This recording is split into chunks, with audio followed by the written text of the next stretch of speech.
Hello guys, welcome back to my YouTube channel handicapped info. आज की इस video में मैं आप सभी के लिए लेकर आ चुकी हूँ top 10 direct government job vacancies. अगर आप इस चैनल हैंडीकैप्ड इन्फो पर नए हैं तो इसे सब्सक्राइब करना बिल्कुल ना भूलें, क्योंकि मैं इस चैनल हैंडीकैप्ड इन्फो पर हैंडीकैप्ड से रिलेटेड सभी टाइप की इन्फॉर्मेशन लाती रहती हूँ।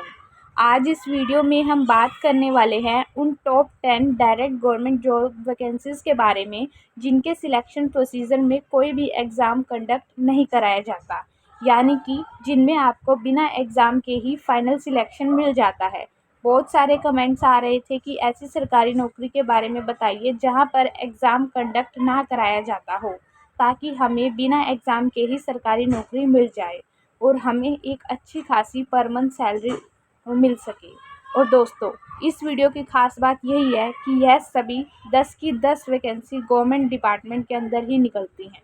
तो आगे इस वीडियो में हम किन किन पोस्ट के बारे में बात करेंगे, तो यहाँ पर मैं आपको सभी 10 की 10 वैकेंसीज़ के बारे में शॉर्ट डिटेल देती चलूँगी, यानी कि कौन सी वैकेंसी किस डिपार्टमेंट के अंदर किस पोस्ट के ऊपर निकलती है, किस वैकेंसी के लिए मिनिमम एलिजिबिलिटी क्राइटेरिया की क्या रिक्वायरमेंट है, एज लिमिट, एजुकेशन क्वालिफ़िकेशन क्या मांगी जाती है उस पोस्ट के ऊपर, सिलेक्शन होने के बाद इनिशियल इन हैंड सैलरी क्या रहती है, उस जॉब का नेचर क्या रहता है, साथ ही दोस्तों फॉर्म फीस वगैरह इसमें कितनी रखी जाती है, और दोस्तों इस वैकेंसी के लिए फॉर्म हर साल कब निकलते हैं।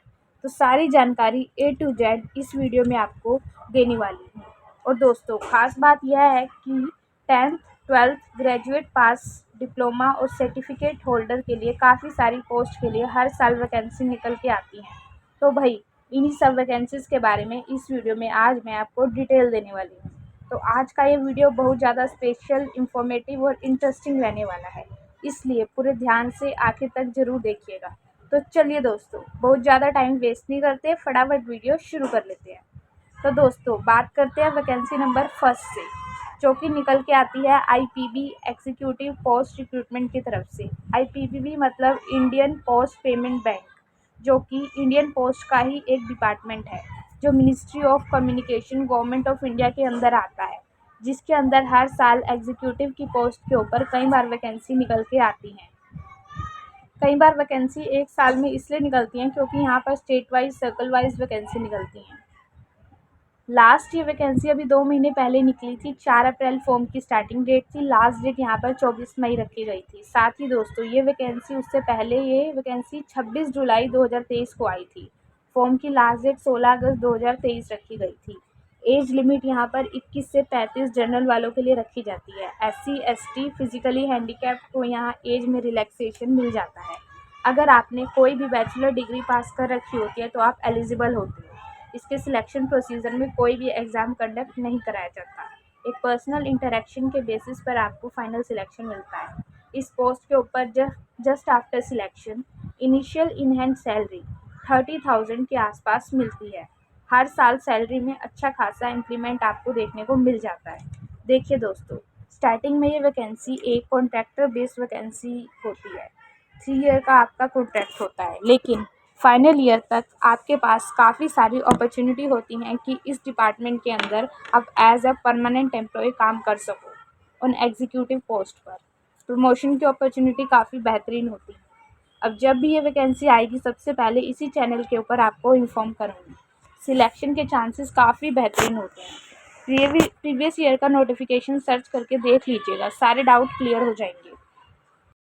फाइनली बात करते हैं वैकेंसी नंबर सेकंड के बारे में, जो कि हर साल निकल के आती है। AAICLAS assistant security recruitment AAI के बारे में आप जानते होंगे। एयरपोर्ट अथॉरिटी ऑफ इंडिया, इसके अंदर एक और सब डिपार्टमेंट आता है CLAS, जिसका मतलब होता है airport authority of India cargo logistic allied service, जिसके अंदर हर साल असिस्टेंट सिक्योरिटी की पोस्ट के अंदर वैकेंसी निकलती हैं।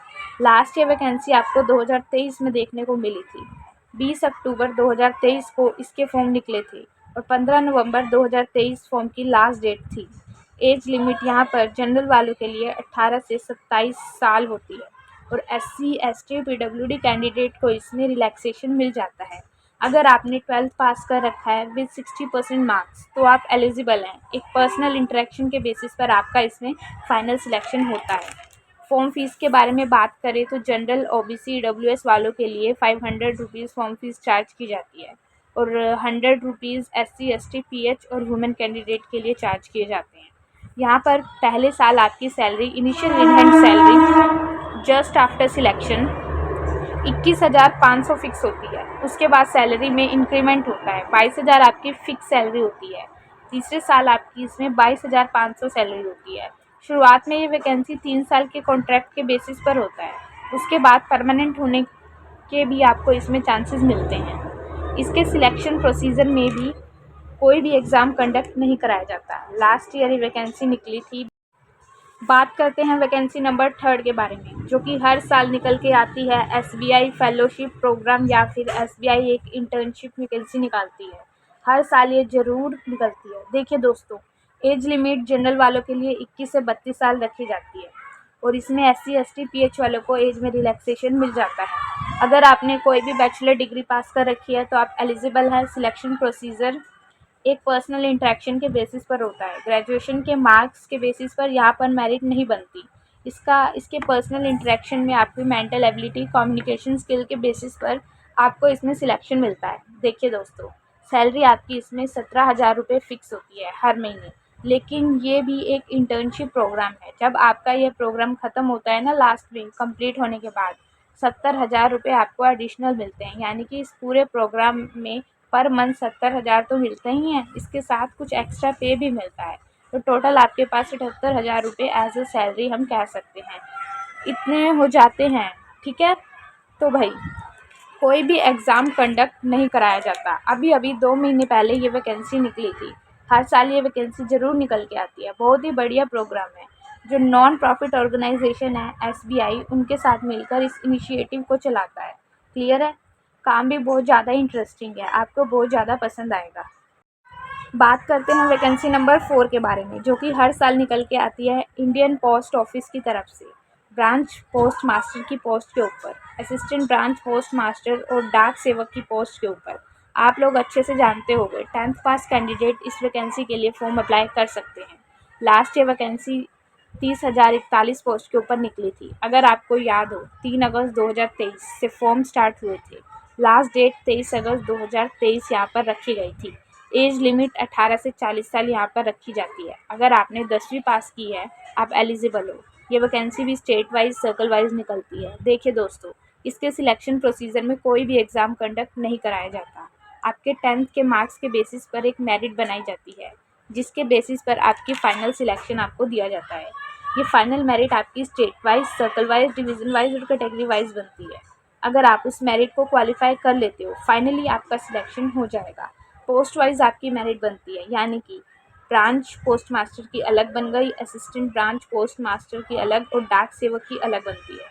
जो हमारी ब्रांच पोस्ट मास्टर की हायर लेवल की पोस्ट होती है, just after selection initial in hand salary आपकी 18,000 रुपये होती है 8 घंटे की शिफ्ट करने पर।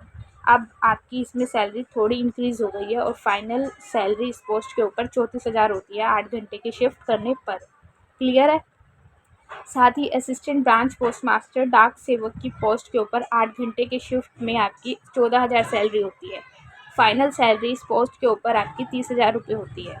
Form fees general OBC WS वालों के लिए 100 रुपये होती है। SC ST PH females candidate के लिए यहाँ पर कोई भी फॉर्म फीस चार्ज नहीं की जाती है। तो ये वैकेंसी अब आने वाली है। अराउंड 45,000 के आसपास वैकेंसी निकलेगी। अगले हफ्ते या फिर 1 महीने के अंदर नोटिफिकेशन जारी कर दिया जाएगा। बढ़िया अपॉर्चुनिटी है। बात करते हैं वैकेंसी नंबर 5 के बारे में, जो कि निकल के आती है NPCIL एग्जीक्यूटिव पोस्ट रिक्रूटमेंट। ये वैकेंसी भी हर साल ज़रूर निकलती है। लास्ट ईयर 400 पोस्ट के ऊपर वैकेंसीज निकली थी।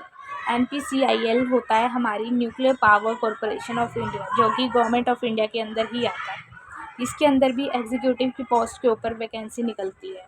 अगर हम एज लिमिट के बारे में बात करें तो जनरल कैंडिडेट के लिए 21 से 32 साल एज लिमिट इसमें होती है। PH कैटेगरी को एज में रिलैक्सेशन मिल जाता है। कोई भी बैचलर डिग्री पास कर रखी है 60% मार्क्स के साथ, जनरल OBC कैटेगरी की मैं बात कर रही हूँ, तो आप एलिजिबल हैं। SC ST PH वालों को बैचलर डिग्री पास कर रखी है कोई भी 55% मार्क्स के साथ, तो भैया आप एलिजिबल हैं। आपके ग्रेजुएशन के मार्क्स के बेसिस पर आपकी एक मेरिट बनती है। उसके बेसिस पर आपको एक पर्सनल इंटरव्यू में बुलाया जाता है, जिसके बेसिस पर आपको फाइनल सिलेक्शन दिया जाता है।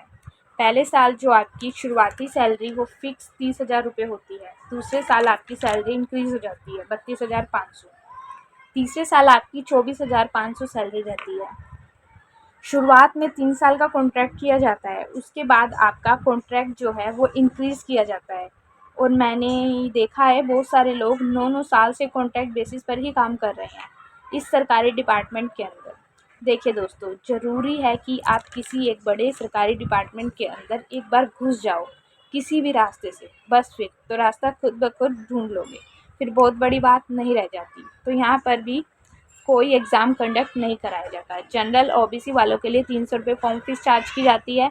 SC ST PH female category के लिए कोई भी फॉर्म फीस चार्ज नहीं की जाती। लास्ट ये वैकेंसी अक्टूबर 2023 में निकली थी। जैसे ही ये वैकेंसी आएगी मैं आपको इन्फॉर्म कर दूँगी इस चैनल के ऊपर। बात करते हैं वैकेंसी नंबर 6 के बारे में। यहाँ पर 6 नंबर पर मैं 2 वैकेंसी कवर करूँगी। एक हमारा सरकारी डिपार्टमेंट है, एक प्राइवेट डिपार्टमेंट है। लेकिन ये प्राइवेट डिपार्टमेंट भी ऐसा है जो कि सरकारी से कम नहीं है।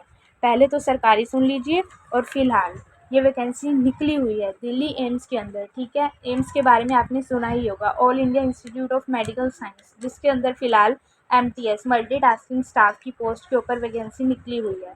10वीं पास कैंडिडेट फॉर्म अप्लाई कर सकते हैं। 15 जून फॉर्म की लास्ट डेट है। ऑनलाइन भी ऑफलाइन भी आप फॉर्म अप्लाई कर सकते हैं। इसका नोटिफिकेशन आपको स्क्रीन के ऊपर दिख रहा होगा। यहाँ पर 18 से 25 साल जनरल वालों के लिए एज लिमिट रखी गई है, और SC ST PH वालों को एज में रिलैक्सेशन मिल जाता है। कोई एग्ज़ाम कंडक्ट नहीं कराया जाता। आपके स्किल के बेसिस पर डायरेक्टली सिलेक्शन दे दिया जाएगा। बहुत ही सीक्रेट वैकेंसी निकली है, बहुत ही कम लोगों को इसके बारे में अभी तक पता है। तो अगर आप अप्लाई करते हैं तो बहुत बेहतरीन चांस है सिलेक्शन के। गवर्नमेंट डिपार्टमेंट है। सैलरी जो रहेगी आपकी शुरुआती, वो आपकी 27 से 28,000 रहने वाली है MTS की पोस्ट के ऊपर। तो एक तो ये हो गया सरकारी डिपार्टमेंट है, और दूसरा जो डिपार्टमेंट है वो किसी सरकारी डिपार्टमेंट से कम नहीं है। और हर बार मैं इस डिपार्टमेंट की वैकेंसी मैं आपको बताती हूँ। अब 1-1.5 महीने पहले मैंने आपको एक डिटेल वीडियो प्रोवाइड करी थी। जी हाँ दोस्तों, मैं बात कर रही हूँ TCS executive post recruitment. TCS Tata consultancy service, नाम सुनते ही आपको पता चल गया होगा कि भाई डिपार्टमेंट की कितनी वैल्यू है, कितनी बड़ी ऑर्गेनाइजेशन, कितनी बड़ी कंपनी है। एग्जीक्यूटिव की पोस्ट के ऊपर एक साथ साल में 2 बार वैकेंसी निकलती है। अभी पिछले महीने 26 अप्रैल ही फॉर्म की लास्ट डेट थी। शायद 2 बार वैकेंसी निकलती है। एक पोस्ट होती है हमारे BPS की, यानी कि बिजनेस प्रोसेस सर्विसेज, ठीक है, जिसमें काम आपको एग्जीक्यूटिव का ही करना होता है। एक तरीके से एक पोस्ट होती है डायरेक्ट एग्जीक्यूटिव की, ठीक है। दोनों में डिफरेंस जो BPS वाली होती है, जो अभी निकली थी 26 अप्रैल फॉर्म की लास्ट डेट थी, वहाँ पर आपको एक सिंपल सा एग्ज़ाम कंडक्ट कराया जाता है 50 नंबर का, और उसमें इंग्लिश वगैरह शायद आपकी नहीं होती, ठीक है। वही आपका mental ability, reasoning, numerical ability वगैरह होता है, ठीक है। तो ये होता है। और एक आपकी निकलती है डायरेक्ट, जिसमें एग्ज़ाम कंडक्ट नहीं कराया जाता। आपके स्किल के बेसिस पर आप पर्सनल इंटरेक्शन वाले दिन ही आपका इसमें एक एप्टीट्यूड टेस्ट कंडक्ट कराया जाता है, जो कि बिल्कुल बेसिक सा होता है। उसको हम एग्ज़ाम नहीं बोल रहे, ठीक है। वो पर्सनल इंटरेक्शन का ही एक हिस्सा है। तो अगर आप उसको क्वालिफ़ाई कर लेते हो ना, उसके बेसिस पर आपका मेंटल एबिलिटी को जांचा जाता है, परखा जाता है, जिसके बेसिस पर आपको फाइनल सिलेक्शन मिल जाता है। 18 से 28 साल वाले कैंडिडेट फॉर्म अप्लाई कर सकते हैं। PH कैटेगरी को इसमें एज में रिलैक्सेशन मिल जाएगा। कोई भी बैचलर डिग्री पास कैंडिडेट एलिजिबल होता है। सैलरी सुन लीजिए, आपको इसमें लगभग 22,000 से 28,000 के आसपास सैलरी मिलती है। जो एग्जीक्यूटिव की सबसे छोटी पोस्ट होगी ना, वहाँ पर आपको 22,000, 23,000, फिर 28,000 तक सैलरी मिलती है। हर साल सैलरी में डिक्रीमेंट होता है, और एक परमानेंट जॉब है। कोई कॉन्ट्रैक्ट बेसिस वाली जॉब नहीं है, परमानेंट है। TCS के अंदर आप परमानेंट हो जाओगे। तो भाई BPS वाली तो निकल चुकी, अब जैसे डायरेक्ट एग्जीक्यूटिव की पोस्ट निकलती है ना, अगले 2-3 महीने के अंदर मैं आपको इन्फॉर्म करूँगी इसी चैनल के ऊपर, ठीक है। तो रेडी रहिएगा।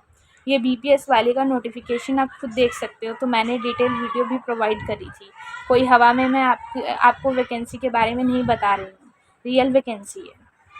नंबर 7 के बारे में सुन लीजिए, ये भी निकल के आती है AAICL AS security screener recruitment की तरफ से। AAICL AS वही airport authority of India cargo logistics and allied service company, जो कि ministry of civil aviation government of India के अंडर आता है। इसके अंदर सिक्योरिटी स्क्रीनर की पोस्ट के ऊपर भी वैकेंसी निकलती है और एक साल में 2-3 बार वैकेंसी निकलती है। पहले आपकी 400 पोस्ट के ऊपर वैकेंसी निकली, फिर आपकी 906 पोस्ट के ऊपर वैकेंसी निकली, अभी पहले आपकी 8 मार्च 2023 में वैकेंसी निकली थी।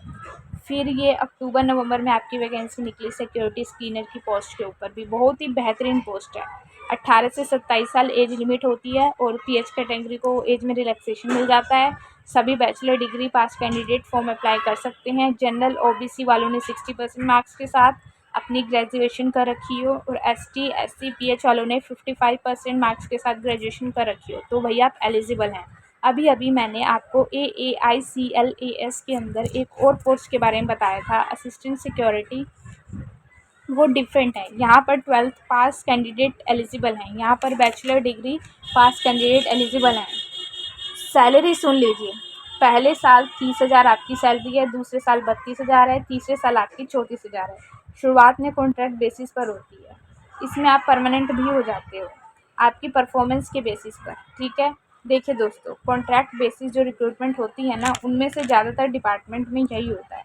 जो कैंडिडेट बढ़िया परफॉर्मेंस निकल के लेके आ रहे हैं ना, जो बढ़िया एफिशिएंसी के साथ काम कर रहे हैं, वो परमानेंट हो जाती है उस पर्टिकुलर डिपार्टमेंट के अंदर। क्लियर है। मेडिकल इंश्योरेंस भी मिलता है, इसमें आपको हर साल 10,000 के आसपास का मेडिकल इंश्योरेंस मिलता है। Form fees general OBC WS वालों के लिए 750 होती है। SC ST PH फीमेल के लिए कोई फॉर्म फीस नहीं होती। इसमें भी आपका कोई एग्ज़ाम कंडक्ट नहीं कराया जाता। एक पर्सनल इंटरव्यू के बेसिस पर आपको इसमें फाइनल सिलेक्शन दिया जाता है। तो दोस्तों, जैसे ही इस साल की वैकेंसी निकल के आएगी, मैं आपको सबसे पहले इसी चैनल के ऊपर इन्फॉर्म करूँगी। तो अब बात करते हैं वैकेंसी नंबर 8 के बारे में, बात जो कि हर साल निकल के आती है IOCL वेरियस पोस्ट रिक्रूटमेंट की तरफ से। IOCL मतलब इंडियन ऑयल कॉरपोरेशन लिमिटेड, जो कि ministry of petroleum and natural gases के अंडर आता है, जिसके अंदर हर साल वेरियस ग्रेड की पोस्ट के ऊपर वैकेंसी निकल के आती है। वेरियस ग्रेड अपॉर्चुनिटीज़ की पोस्ट यहाँ पर निकलती है, जहाँ पर आपको प्रॉपर अच्छी खासी सैलरी भी देखने को मिलती है। लास्ट ईयर 1720 वैकेंसी आई थी। आपको पता होगा 21 अक्टूबर से फॉर्म स्टार्ट हुए थे, लास्ट डेट 20 नवंबर थी। 18 से 24 साल एज लिमिट होती है। यहाँ पर सबसे बेस्ट पोस्ट डाटा ऑपरेटर की होती है, जो कि फ्रेशर्स कैंडिडेट के लिए होती है। 12वीं पास कैंडिडेट एलिजिबल होते हैं। सेक्रेट असिस्टेंट की पोस्ट बड़ी होती है। क्लरिकल पोस्ट है, ग्रेजुएट पास कैंडिडेट एलिजिबल होते हैं। अकाउंटेंट की पोस्ट होती है, कॉमर्स वाले एलिजिबल होते हैं जिन्होंने BCom वगैरह कर रखी हो। सैलरी सिलेक्शन होने के बाद 12th वाली पोस्ट के ऊपर आपको 19,000 के आसपास देखने को मिल जाती है, यानी कि बेहतरीन सैलरी है। हर साल वैकेंसी ज़रूर निकलती है। अप्रेंटिस की है, कुछ पोस्ट के लिए ऊपर 15 मंथ की होती है, कुछ पोस्ट के ऊपर 2 ईयर, कुछ पोस्ट के ऊपर 3 ईयर तक भी होती है। एक साल में 2-3 बार अलग अलग वैकेंसी निकाली जाती है। ख़ास बात ये है कि कोई भी फॉर्म फीस चार्ज नहीं कराई जाती। आपकी क्वालिफ़िकेशंस के मार्क्स के बेसिस पर आपको इसमें फ़ाइनल सिलेक्शन दिया जाता है। जैसे इस बार वैकेंसी निकलेगी, आपको इन्फॉर्म करूँगी। बात करते हैं वैकेंसी नंबर 9 के बारे में, जो कि हर साल निकल के आती है। UCO bank junior executive post recruitment. UCO bank के बारे में आपको पता होगा, जो कि एक पब्लिक सेक्टर बैंक है, यानी कि गवर्नमेंट बैंक है, जिसके अंदर जूनियर एग्जीक्यूटिव की पोस्ट के ऊपर ये वैकेंसी निकल के आती है। ये एक गवर्नमेंट जॉब वैकेंसी है, ठीक है। 21 से 30 साल यहाँ पर एज लिमिट रखी जाती है। PH कैटेगरी को एज में रिलैक्सेशन मिल जाता है। सभी बैचलर डिग्री पास कैंडिडेट एलिजिबल होते हैं और ये एक कॉन्ट्रैक्चुअल बेस्ड रिक्रूटमेंट है। 3 साल का शुरुआत में कॉन्ट्रैक्ट किया जाता है। पहले साल 30,000 सैलरी आपकी फ़िक्स सैलरी होती है। अगले साल 1,500 इंक्रीज़ हो जाती है, 31,500 हो जाती है। तीसरे साल 33,000 आपकी इनिशियल इन हैंड सैलरी रहती है। और यहाँ पर भी हमने कैंडिडेट को परमानेंट होते हुए देखा है। आपकी परफॉर्मेंस के बेसिस पर आपको परमानेंट किया जाता है और साथ ही एक डिपार्टमेंट एग्ज़ाम कंडक्ट कराया जाता है। अगर आप उसमें परफॉर्मेंस अच्छी लेकर आते हो एग्ज़ाम में, तो आपको परमानेंट कर लिया जाता है एग्जीक्यूटिव की पोस्ट के ऊपर और प्रमोट किया जाता है। उसके बाद आप जूनियर असिस्टेंट मैनेजर की पोस्ट के ऊपर भी पहुंच जाते हैं। तो भाई ये बढ़िया अपॉर्चुनिटी है। वैकेंसी लिमिटेड होती हैं, 300-400 वैकेंसी ही आती है। हर साल अगस्त और अक्टूबर के आसपास आती है। अगस्त, सितंबर, अक्टूबर जैसे इस बार वैकेंसी निकलेगी, मैं आपको इन्फॉर्म करूँगी। ये बहुत ही सीक्रेटली वैकेंसी निकलती है, बहुत ही पब्लिकली अनाउंस नहीं होती। आपको एम्प्लॉयमेंट न्यूज़पेपर में देखने को मिलती है ये वैकेंसी। ऑनलाइन फॉर्म अप्लाई होते हैं इसके। बात करते हैं वैकेंसी नंबर 10 के बारे में, जो कि ONGC वेरियस पोस्ट रिक्रूटमेंट है। ONGC मतलब oil and natural gas corporation, जो कि ministry of petroleum and natural gas के अंदर आता है, गवर्नमेंट ऑफ इंडिया के अंदर आता है। दोस्तों इसके अंदर भी 10वीं-12वीं ITI ग्रेजुएट पास के लिए ट्रेड अप्रेंटिस की पोस्ट के ऊपर वैकेंसी निकलती है। लास्ट ईयर 2500 वैकेंसी थी। 18 से 24 साल एज लिमिट रहती है। PH वालों को इसमें एज में रिलैक्सेशन मिल जाता है 10वीं-12वीं वाली पोस्ट के ऊपर। फिर से कह रही हूँ, ट्रेड अप्रेंटिस की ये की पोस्ट है ये। वहीं आपके पास थोड़ा सा लिमिटेड टाइम होता है। पोस्ट कौन कौन सी होती हैं? ऑफिस असिस्टेंट की पोस्ट होती है, डाटा एंट्री ऑपरेटर की पोस्ट होती है, फ्रेशर्स के लिए एग्जीक्यूटिव की होती है, फायर सेफ्टी एग्जीक्यूटिव की पोस्ट होती है, और भी काफ़ी सारी टेक्निकल और नॉन टेक्निकल की पोस्ट के ऊपर वैकेंसी निकलती हैं। सबसे बढ़िया पोस्ट सेक्रेट असिस्टेंट की मुझे लगती है। देखिए दोस्तों, लास्ट ईयर आपको पता होगा सितंबर फॉर्म की लास्ट डेट थी। फाइनल रिज़ल्ट आपका 5 अक्टूबर को जारी किया गया था। आपकी क्वालिफ़िकेशन के मार्क्स के बेसिस पर यहाँ पर मेरिट लगाई जाती है। पोस्ट वाइज़ उसके बेसिस पर आपको फाइनल सिलेक्शन दिया जाता है। इसमें आपको कोई भी पर्सनल इंटरव्यू या फिर पर्सनल इंटरेक्शन नहीं होता। डाटा एंट्री ऑपरेटर की पोस्ट के लिए 12वीं पास एलिजिबल होते हैं। ऑफिस असिस्टेंट की पोस्ट के लिए 12वीं पास एलिजिबल होते हैं। एग्जीक्यूटिव के लिए ग्रेजुएशन पास, सेक्रेटरी असिस्टेंट के लिए भी ग्रेजुएट पास यहाँ पर एलिजिबल होते हैं।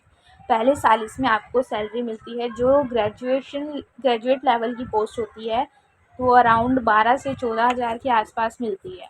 साथ ही जो 12th लेवल की पोस्ट है वहाँ पर आपको अराउंड 10,000 के आसपास सैलरी मिलती है। बाकी जो 10th लेवल की पोस्ट है, ITI वाली पोस्ट है, तो वहाँ पर आपको अराउंड 9,000 के आसपास सैलरी देखने को मिलती है। कुछ पोस्ट के लिए 12 मंथ, 15 मंथ, कुछ के लिए 24 मंथ को इंटर्नशिप प्रोग्राम होता है, और यहाँ पर भी आपको परमानेंट होने के आपको चांसेस काफ़ी बेहतरीन देखने को मिल जाते हैं। ये वैकेंसी भी सर्कल वाइज, स्टेट वाइज निकलती है, क्योंकि जितना भी रिफाइनरी है ऑल ओवर इंडिया में ONGC की, वहाँ आपको state wise, circle wise vacancy देखने को मिलेगी। पोस्ट वाइज कोई एग्ज़ाम कंडक्ट नहीं कराया जाता। फिर से आपको बता रही हूँ, फ्रेशर मेल और फीमेल दोनों ही कैटेगरी के कैंडिडेट एलिजिबल हैं। ठीक है, हर साल वैकेंसी ज़रूर निकलती है ONGC के अंदर भी। तो दोस्तों, इस वीडियो में मैंने आपकी ऐसी 10 गवर्नमेंट जॉब वैकेंसी के बारे में बताया जिनके सिलेक्शन प्रोसीजर में कोई भी एग्ज़ाम कंडक्ट नहीं कराया जाता, जिसमें से 2-3 इंटर्नशिप वाली वैकेंसी हैं, जिसमें वहाँ पर भी आपको अच्छी खासी सैलरी देखने को मिल रही है। स्किल गेन सर्टिफिकेट देखने को आपको मिल रहा है, और काफ़ी सारे बेनिफिट्स आपको देखने को मिल जाते हैं। परमानेंट होने की भी अपॉर्चुनिटी मिल जाती है। कुछ परमानेंट जॉब के बारे में बताया और कुछ कॉन्ट्रैक्ट बेसिस जॉब के बारे में बताया, जिनमें आपको परमानेंट होने की काफ़ी बेहतरीन अपॉर्चुनिटी मिलती है। देखिए दोस्तों, यहाँ पर सिलेक्शन के चांसेस बढ़िया होते हैं as compare to permanent government job जो है ना, हाई लेवल की वहाँ पर, क्योंकि यहाँ पर कंपटीशन थोड़ा सा कम रहता है। ठीक है, इनमें से जब भी कोई भी वैकेंसी निकल के आएगी, सबसे पहले इसी चैनल के ऊपर सेपरेट डिटेल वीडियो के साथ आपको इन्फॉर्म करूँगी। तो चिंता बिल्कुल भी नहीं करनी कि भैया कौन सी वैकेंसी कब आएगी, हमें कैसे पता चलेगा। मैं हूँ आपके लिए, फुली अपडेट आपको रखूँगी हमेशा। इसीलिए चैनल को सब्सक्राइब करके बेल आइकन को ऑल पे सेट कर लीजिएगा। तो चलिए दोस्तों, इस वीडियो में इतना ही था। अगर वीडियो अच्छी लगी हो तो वीडियो को like, share, comment and channel को सब्सक्राइब करना बिल्कुल ना भूलिएगा।